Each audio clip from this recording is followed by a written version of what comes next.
faire de la polémique, pour polémiquer, simplement pour faire une petite mise au point, car j'ai assisté aux 2 réunions de l'opposition, et j'ai assisté à un copier-coller entre les 2 réunions, mais surtout ce qui me chagrine, c'est qu'il a été dit des choses qui relèvent de la désinformation. La désinformation, c'est une technique employée un petit peu par des services un peu particuliers, qui a fait son apparition en France dans les années 70, 74 pour être plus précis. Et si vous voulez, on apporte, déjà on met un climat de suspicion qui règne autour d'un service, autour d'une institution, autour de personnes. Et ensuite, donc, il est facile d'apporter des contradictions à la vérité. Je ne vais pas dire des mensonges, hein, je dis des contradictions à la vérité, en termes de qui pourra, et des amalgames.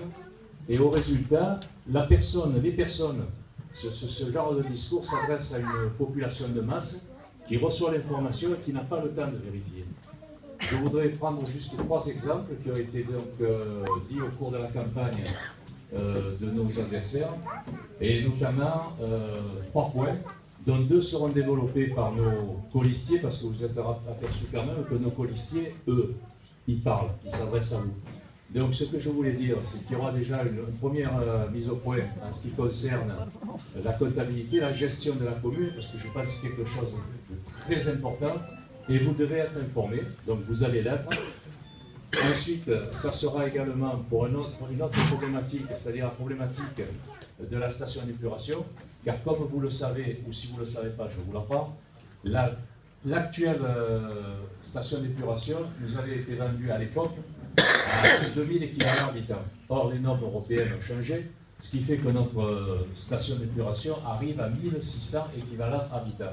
Ce qui veut dire que s'il n'y a pas une solution de trouver, eh bien, déterminé de construire, il n'y en aura plus, et nous resterons nous sommes 2173 ou 172 au dernier recensement, et nous resterons à ce moment-là. Alors, ça sera développé également pour un nouveau colistier, en la personne de Dominique. Voilà. Quant à moi, j'aimerais vous parler d'un problème qui a été évoqué, que je connais à peu près, je pense, et vous me pardonnerez si je suis un peu long, mais c'est nécessaire. Ne sortez pas le carton rouge.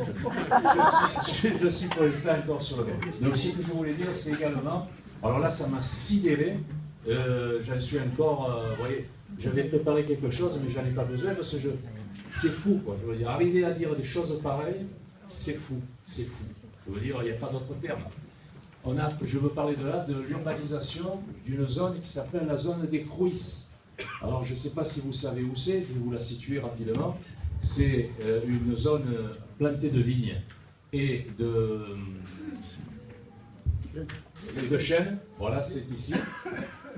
Voilà, la municipalité, depuis des années, comptait faire un trait d'union pour rassembler les 2 parties du village, mais pas un trait d'union uniquement pour construire, surconstruire et encore construire, pas du tout.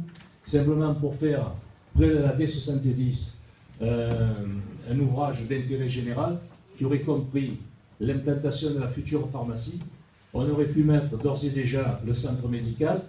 En même temps, on aurait pu décentraliser certains services administratifs de la municipalité, ce qui permettait aux gens du quartier résidentiel de s'approprier quand même le terme de Séyonnais, et non pas ce que j'entends quelquefois, village dortoir. Ouais. Et en même temps, on aurait pu mettre en place aussi une supérette. Ça aurait pu marcher, ça aurait pu ne pas marcher, mais enfin, c'était notre but. Donc, au départ, le premier projet, 2008, PLU 2008. Alors, malheureusement, nous avions ignoré quelque chose qui est fondamental dans le Var, la charte agricole. Et malgré que notre projet avait un intérêt général évident, les personnes qui représentaient l'État, en l'occurrence donc le préfet, la direction départementale de l'agriculture, et je vous fais grâce du reste, ont émis immédiatement un avis défavorable. Défavorable pourquoi? Parce que nous prenions à l'époque 4 hectares d'espace cultivé en laissant 2 hectares au milieu. Bien. Et ensuite, nous avons prévu de faire autre chose avec la nouvelle révision générale du PLU, qui vient d'être approuvée d'ailleurs par le conseil municipal. Et là, nous avons réintroduit notamment, parce que bon, on a fait le PADD, on a fait pas mal de choses, on a repris des schémas d'assainissement qui n'étaient pas aux normes. Enfin bref, on a fait un bon travail pendant 4 ans, 5 ans. Et au résultat, nous avons travaillé avec la Chambre d'agriculture, nous avons créé avec ces gens-là un lien pour arriver à un document abouti, à savoir un projet global agricole. Le projet global agricole a d'abord été présenté, bien entendu, aux intéressés, en l'occurrence les agriculteurs. De quoi s'agissait-il? Ce n'est pas compliqué. Là, nous ne prenions pas 4 hectares, mais nous mettions 6 hectares, c'est-à-dire la totalité, bien que la personne propriétaire des vignes ne voulait pas urbaniser ses vignes, mais le reste permettait, mais c'était plus cohérent comme projet, premièrement. Deuxièmement, nous compensions par 19 hectares d'AOC, c'est-à-dire la même nature pédologique du sol, que nous avions identifié sur les piémonts est du village. Et d'ailleurs, là, je vois un agriculteur dont le fils a déjà commencé les travaux en plantant, je pense, des olives, me semble-t-il, sur la partie qui était laissée en friche. Donc, on a fait ça. Et ensuite, on proposait également de mettre aux normes européennes la station de lavage, de remplissage des citernes des agriculteurs. Je pense que là, on était en plein dedans. Et notre projet avait toujours cette étiquette véritable d'intérêt général, puisqu'également, nous reprenions ce que nous avions pris au départ. Donc, face à ça, j'ai entendu, alors je n'arrivais plus à me lever de la chaise, j'étais cloué sur ma chaise, j'ai monté un dossier, j'ai plaidé, j'ai gagné. Jamais sur les cuisses, vous verrez une urbanisation. Ouf! Si ça avait été le préfet, j'aurais dit ok, parce que c'est le préfet qui, effectivement, la première fois, nous a épinglé au tribunal administratif, donc qui nous a sommé, parce que nous étions passés outre les décisions des personnes publiques associées. Nous avions adopté le PLU, le préfet nous a menés au tribunal administratif et nous avons été contraints de retirer cette partie et de la remettre en agricole. Bien. Et au deuxième PLU, nous avons donc présenté notre projet avec cette fois-ci les compensations prévues par cette charte agricole. Manque de peau, pour nous, il y avait toujours dans l'assistance des personnes publiques associées, c'est un peu, c'est les personnes qui représentent l'État. La même personne qui n'était pas encore partie à la retraite, malheureusement pour nous, et qui à chaque réunion sortait la copie du tribunal administratif qui nous avait contraint le PLU précédent de retirer cette partie. On en était là. Et le 20 janvier 2012, monsieur le sous-préfet de Brignoles nous a enjoint de retirer de notre projet cette partie que nous voulions effectivement arriver à créer, et de la laisser agricole. J'ai les documents. Donc, voilà ce qui s'est passé réellement. Maintenant, je me pose quand même la question, si vous permettez, lorsqu'il y a eu l'enquête publique dont a fait état effectivement notre adversaire, je dis notre adversaire parce que les autres ne sont pas exprimés ce jour-là, donc il y avait une personne qui s'exprimait, il disait que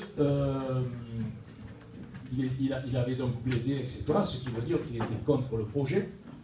Et en fait, si vous lisez le rapport du commissaire enquêteur, qu'il a largement commenté pour la partie qui l'intéresse, il y a une lettre que le commissaire enquêteur reçoit au cours de son enquête publique et qui dit exactement, voilà, c'est une lettre, c'est donc dans ce rapport, Ballon des fruits, c'est la vérité, d'accord, ça c'est pas, c'est moi qui vous le dis. Monsieur Stéphane Arnaud, hein, considérant que le projet annulé par le tribunal administratif avait néanmoins un caractère d'intérêt public et général avéré, les signataires souhaitent qu'il soit réétudié en compensant, ce qui était le cas, conformément aux orientations du SCOT, les pertes de terres agricoles par des remises en culture de friches valorisables. Tiens, pourtant c'est ce qu'on avait trouvé, on en avait trouvé 19 hectares. Ils souhaitent que les travaux nécessaires à cette reprise d'exploitation soient pris en charge par la commune, ce qui était aussi notre discours auprès des agriculteurs présents. On a fait 2 ou 3 réunions. Voilà, donc c'était juste cette mise au point que je voulais faire, parce que pour moi c'est de la désinformation, Et vous méritez quand même autre chose que de la désinformation. Je vous remercie, monsieur.